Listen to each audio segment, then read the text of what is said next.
O repórter Sérgio Antony, doutora Jaqueline, ele que esteve conversando com o pai da criança. Sim, Sérgio? Muito bem, Aélio, eu quero respeitosamente desejar um bom dia, doutora, que a senhora tenha um ótimo dia, mas o questionamento que eu quero fazer à senhora é o seguinte, são dois, na verdade, tá? O primeiro é o seguinte, nós temos uma demanda de reclamações a respeito de uma determinada profissional médica que trabalha na maternidade, inclusive várias mulheres fazendo o mesmo tipo de reclamação a respeito dessa profissional, né? O que se pode ser feito para averiguar a atuação dessa profissional, se procede ou não o reclame de tantas mulheres e a mesma queixa dessa determinada profissional, o que se pode ser feito para averiguar se é verídico ou não o reclame dessas pessoas.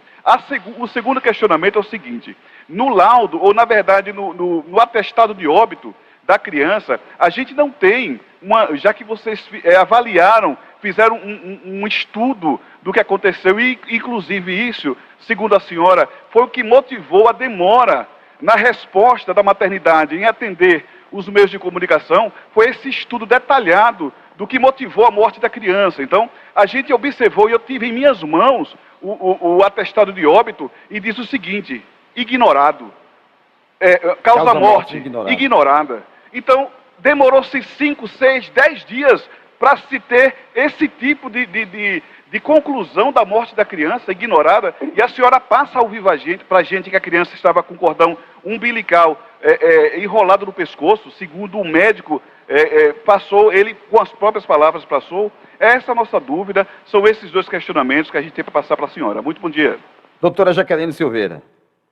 Pronto, vamos lá, por partes, né? Com relação à profissional médica, essas reclamações a gente conseguiu perceber agora, inclusive através das redes sociais da própria maternidade, né? Mas lá na maternidade nós temos uma ouvidoria, né? Temos inclusive um documento que você pode fazer, registrar suas reclamações, suas sugestões, suas orientações, e até então não tinha chegado ao nosso conhecimento, ao conhecimento da direção da maternidade, nenhuma reclamação quanto a essa profissional, certo? A partir desse momento, dessas reclamações, desse fato específico ocorrido, é que chegou ao conhecimento essas reclamações. A gente não pode, né, não constatando nenhuma irregularidade, punir nenhuma profissional, já que não chegou nenhuma reclamação em face dela. Mas essas mães que se sentiram prejudicadas ou mal atendidas de alguma forma, pode se dirigir à maternidade, pegar um folhetozinho da ouvidoria e a partir dessas reclamações, dessas denúncias, podem ter certeza que a maternidade ela não fica omissa, ela jamais deixa de apurar os fatos que são denunciados lá. Nós costumamos, inclusive, quando tem reclamações, dar resultado pessoalmente à própria paciente, né? A assistente social comparece, já teve casos de eu mesma pessoalmente conversar com a pessoa para entender melhor a reclamação, e em face dessa profissional específica, né, não tinha chegado ao nosso conhecimento nenhuma reclamação até então.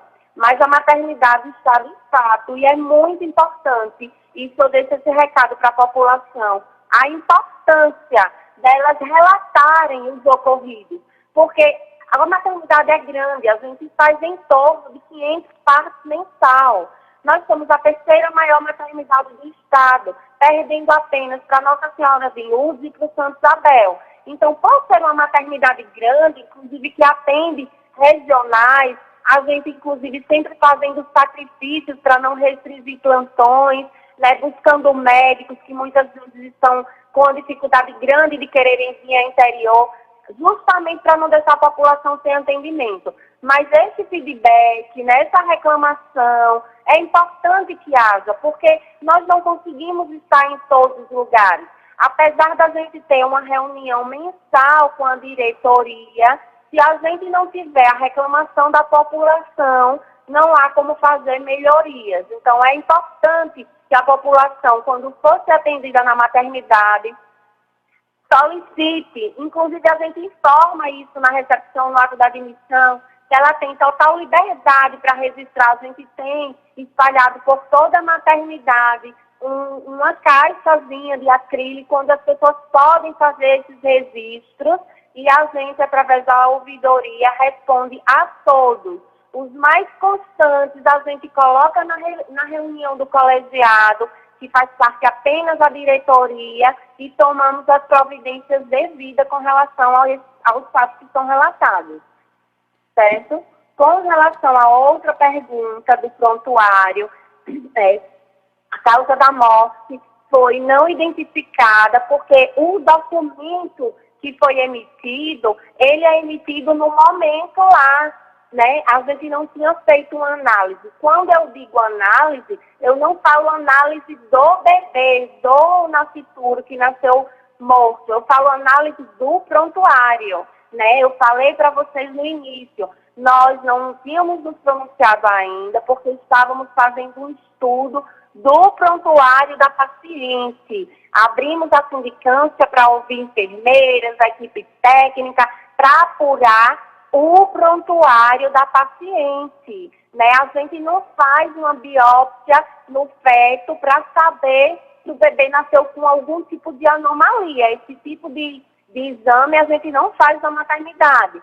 Mas essa questão que eu falei do cordão umbilical, eu não disse que seria o caso específico, eu disse que chamou a atenção alguns fatos, como, por exemplo, o baixo peso do bebê, a placenta dela era uma placenta pequena, então o cordão que estava sobre o pescoço, então foram fatos que chamaram a atenção, mas que não são fatos que podem ser atribuídos à causa da morte. Jamais eu falei isso aqui.